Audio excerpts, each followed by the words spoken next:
Hi and welcome back to Python. Now I wanna show you the random module of Python, which is a package, and what are the general and most common functions you can do with the package, and how to create, for example, random integers, random floats, and random choices of a list we created before.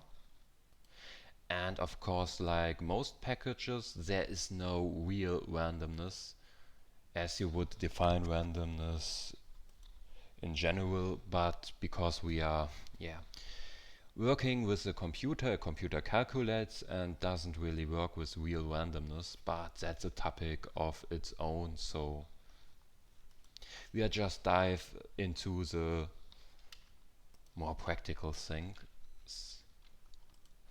So first of all, let's import the random package, which should already be installed by default, so we don't have to install the package manually. And after importing the package, we can just print, for example, a random float, random.random is the function we are using to generate a random float from 0 to 1. So if we click on 1 again and again, we just get a random float between 0 and 1. And we can also create a random integer. For that we use the function randint. And now we need arguments. In contrast to the random function, we need two integers as an argument. And as you can obviously see, and maybe you guessed it, these integers define the range in which the generated integer can be, in our case from 0 to 25. So you can see we got a 23, a 7, a 16, but it won't be larger than 25 and not smaller than 0. So next we wanna create a random list. So I will just declare a list which contains some numbers. I'm not that creative.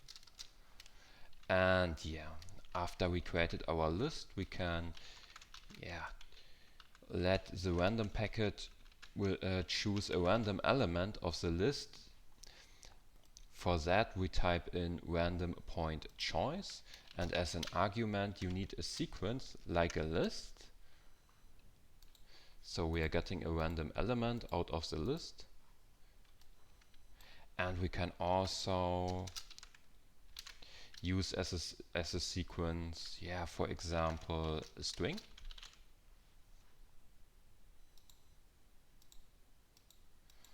And now we get a character or a letter of the string.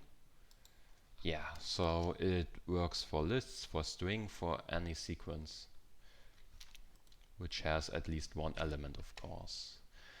Now we want to shuffle our list, which is also possible with our random package. Now we don't need to print it, we just have to type in random.shuffle, and as an argument we need a list. In this case a string won't work, we need a list. And when we print our list, we'll get a new sequence or a new order the integers of the list are. So with this function we can just shuffle our list, as the name already suggested. So next and last, I want to show you how to regain